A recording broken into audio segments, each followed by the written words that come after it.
എല്ലാവർക്കും സുഖമാണെന്ന് വിശ്വസിക്കുന്നു. ഡെയിലി അപ്ഡേറ്റിലേക്ക് എല്ലാ ആളുകൾക്കും സ്വാഗതം. നാളെ മാർച്ച് 29 തുറന്നുള്ള ദിവസങ്ങളിലും നിങ്ങൾ ശ്രദ്ധിക്കേണ്ട വളരെ പ്രധാനപ്പെട്ട കാര്യങ്ങളാണ് ഈ ഒരു വീഡിയോയിൽ വ്യക്തമാക്കുന്നത്.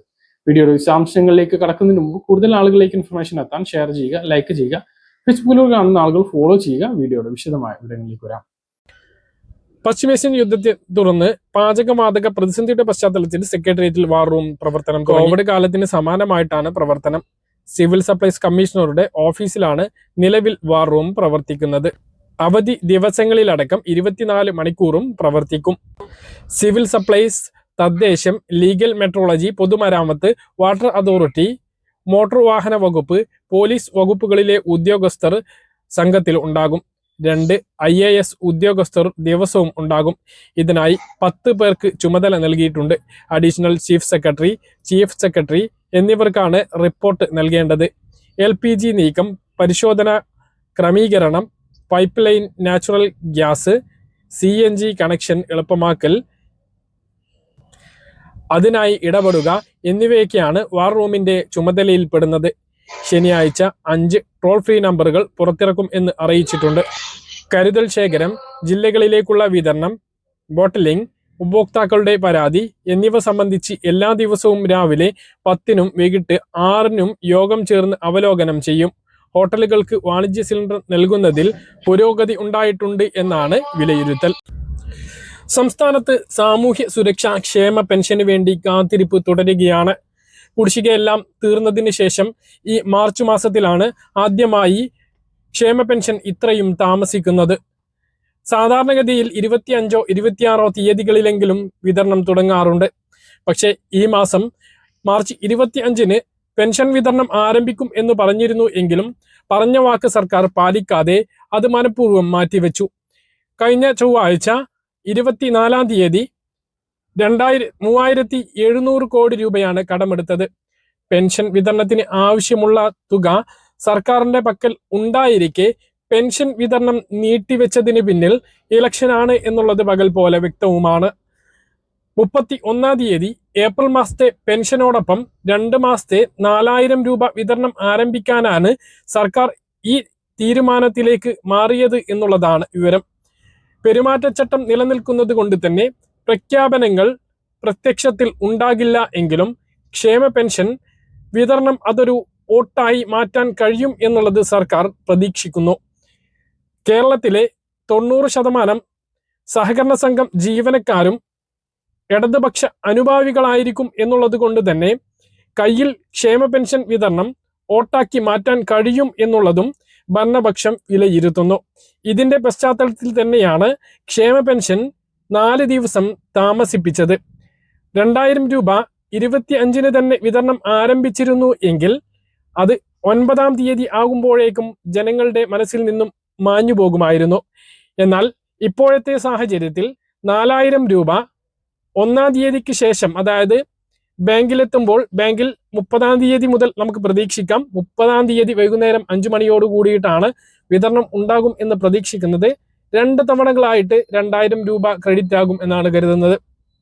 31-ാം തീയതി ഭൂരിഭാഗം ആളുകളുടെ അക്കൗണ്ടുകളിലേക്കും തുക എത്തുന്നതാണ്. അതിനുശേഷം കയ്യിൽ വിതരണം ആരംഭിക്കാൻ 2-ാം തീയതിയെങ്കിലും ആകും. താമസിപ്പിക്കാൻ വീണ്ടും സാധ്യതയുണ്ട്. 9-ാം തീയതി ഇലക്ഷൻ നടക്കുന്നതിന്റെ തൊട്ട് മുമ്പുള്ള ദിവസങ്ങളിലായി പെൻഷൻ വിതരണം ഭൂരിഭാഗം ആളുകൾക്കും പൂർത്തീകരിക്കാനാണ് സർക്കാർ ശ്രമിക്കുന്നത് എന്നാണ് വിവരം. അതുകൊണ്ട് തന്നെ ഇലക്ഷൻ വോട്ട് ചെയ്യാൻ പോകുമ്പോൾ വലിയൊരു തുക 4000 രൂപ കയ്യിൽ എത്തിയതിന്റെ സന്തോഷം വോട്ട് ചെയ്യാൻ പോകുന്ന ആളുകൾക്ക്, ക്ഷേമ പെൻഷൻ വാങ്ങിയിട്ടുള്ള ആളുകൾക്കുണ്ടാകും. ആ ഒരു സാഹചര്യം മുന്നിൽ കണ്ട് തന്നെയാണ് മനഃപൂർവ്വം ക്ഷേമ പെൻഷൻ താമസിപ്പിച്ചത്. പക്ഷേ ഇതുകൊണ്ട് മാത്രം ജീവിക്കുന്ന, മരുന്ന് വാങ്ങുന്ന, കഷ്ടപ്പെട്ട് ജീവിക്കുന്ന ഒരുപാട് സാധാരണക്കാരായിട്ടുള്ള ക്ഷേമ പെൻഷൻ ഗുണഭോക്താക്കളുണ്ട്. അവരാണ് ഇതിൽ വലഞ്ഞു പോയത്. നമുക്ക് തന്നെ നിരവധി ആളുകളുടെ വാട്സപ്പ് സന്ദേശങ്ങൾ എത്തിക്കഴിഞ്ഞു. ഇവരുടെ 4 ദിവസം തള്ളി നീക്കുക എന്നുള്ളത് വലിയ ദുർഘടമാണ്, വലിയ പ്രയാസമാണ്. ക്ഷേമ പെൻഷൻ അവർക്ക് വലിയ ആശ്വാസമായിരുന്നു. അത് പറഞ്ഞ സമയത്ത് ലഭിക്കാത്തത് കൊണ്ട് തന്നെ അവർക്ക് അത് കടുത്ത പ്രയാസത്തിലേക്ക് എത്തിയിട്ടുണ്ട് എന്നുള്ളതാണ്.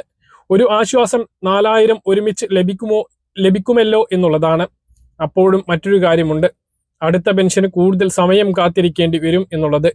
മെയ് മാസം വിതരണം ചെയ്യുന്നതിന് വേണ്ടിയിട്ടുള്ള പെൻഷൻ തുകയും മുൻകൂറായി സർക്കാർ പെൻഷൻ വിതരണത്തിന് വേണ്ടിയിട്ടുള്ള ഉത്തരവും മുൻകൂറായി സർക്കാർ ഇറക്കിയിട്ടുണ്ട് എന്നുള്ളതാണ് മറ്റൊരു ആശ്വാസം. അടുത്ത മെയ് മാസത്തെ പെൻഷൻ വിതരണം ചെയ്യുമ്പോഴേക്കും പുതിയ സർക്കാർ അധികാരത്തിൽ വന്നിരിക്കും. അതിപ്പോൾ ഈ നിലവിലെ സർക്കാർ തുടരുകയാണ് എങ്കിലും മറ്റൊന്ന് മാറുകയാണ് എങ്കിലും. അപ്പോൾ ഈ സർക്കാരിൻ്റെ അവസാനത്തെ, അതായത് രണ്ടാം പിണറായി സർക്കാരിൻ്റെ അവസാന ക്ഷേമ പെൻഷൻ വിതരണമാണ് നടക്കാൻ വേണ്ടി പോകുന്നത്. അത് ഈ മാസം 30-ാം തീയതി വൈകുന്നേരം 5 മണിയോടുകൂടി ബാങ്ക് അക്കൗണ്ടുകളിലേക്കും 3-ാം തീയതിയും 4-ാം തീയതിയും കയ്യിലും വിതരണം സജീവമാകും എന്നുള്ളതാണ് വിവരം. ഇതാണ് പെൻഷൻ വിതരണവുമായി ബന്ധപ്പെട്ട്, ക്ഷേമ പെൻഷൻ വിതരണവുമായി ബന്ധപ്പെട്ട ഏറ്റവും പ്രധാനപ്പെട്ട പുതിയ അറിയിപ്പ്. കെട്ടിട നിർമ്മാണ തൊഴിലാളി പെൻഷൻ 5 മാസത്തേതാണ് കുടിശ്ശിക വിതരണം ആരംഭിച്ചിട്ടുള്ളത്. അതേസമയം പല ആളുകൾക്കും ലഭിച്ചിട്ടില്ല, ചിലവർക്ക് 1 മാത്രമാണ് ലഭിച്ചത് എന്നൊക്കെ കമന്റിൽ കാണാൻ കഴിഞ്ഞു. മുഴുവൻ ലഭിച്ചിട്ടുള്ള 5 മാസത്തെ 8,000 ലഭിച്ചിട്ടുള്ള ആളുകൾ താഴെ നിന്ന് കമന്റായിട്ട് രേഖപ്പെടുത്തുക. നിർമ്മാണ ഭവന്റെ സംസ്ഥാനതല ഓഫീസിൽ നിന്നും ജില്ലാ കേന്ദ്രങ്ങളിലേക്ക് പണം അയച്ച് അവിടെ നിന്നാണ് ഓരോ ജില്ലയിലെയും കെട്ടിട നിർമ്മാണ തൊഴിലാളി ക്ഷേമ പെൻഷൻ ഗുണഭോക്താക്കളുടെ അക്കൗണ്ടുകളിലേക്ക് തുക കൈമാറുന്നത്. അതിൻ്റെതായിട്ടുള്ള താമസമാണ് എന്നാണ് നമ്മൾ ഇതുമായി ബന്ധപ്പെട്ട് അന്വേഷിച്ചപ്പോൾ അറിയാൻ കഴിഞ്ഞത്. വിതരണം ആരംഭിച്ച് 4 ദിവസം കഴിഞ്ഞിട്ടും ഗുണഭോക്താക്കൾക്ക് തുക എത്തിയിട്ടില്ല എന്നുള്ളത് സങ്കടം ഉണ്ടാക്കുന്ന കാര്യമാണ്. 18 മാസത്തെ കുടിശ്ശികയാണുള്ളത്. അതിലാണ് ഇപ്പോൾ 5 മാസത്തെ വിതരണം ആരംഭിച്ചിട്ടുള്ളത്. അടുത്ത അറിയിപ്പ്, പഞ്ചായത്ത് ഇലക്ഷൻ മുമ്പ് സംസ്ഥാന സർക്കാർ പ്രഖ്യാപിച്ച മുഖ്യമന്ത്രിയുടെ മുൻഗണനാ വിഭാഗത്തിൽപ്പെട്ട 35 മുതൽ 60 വയസ്സുവരെയുള്ള സ്ത്രീകൾക്കുള്ള സ്ത്രീ സുരക്ഷ പെൻഷൻ 3-ാം വിതരണത്തിലേക്ക് തയ്യാറെടുക്കുന്നു എന്നുള്ളതാണ് വിവരം. ഏപ്രിൽ 9 ഇലക്ഷൻ വോട്ടിന് പോകുന്നതിന് മുമ്പ് എല്ലാ പെൻഷൻ ഗുണഭോക്താക്കൾക്കും 3-ാമത്തെ 1000-വും അക്കൗണ്ടുകളിലേക്ക് എത്തും. ഇതിനകം തന്നെ 2 ഗഡുക്കളാണ് വിതരണം നടന്നത്. ഫെബ്രുവരി 12-ാം തീയതിയാണ് ആദ്യ വിതരണം നടന്നത്.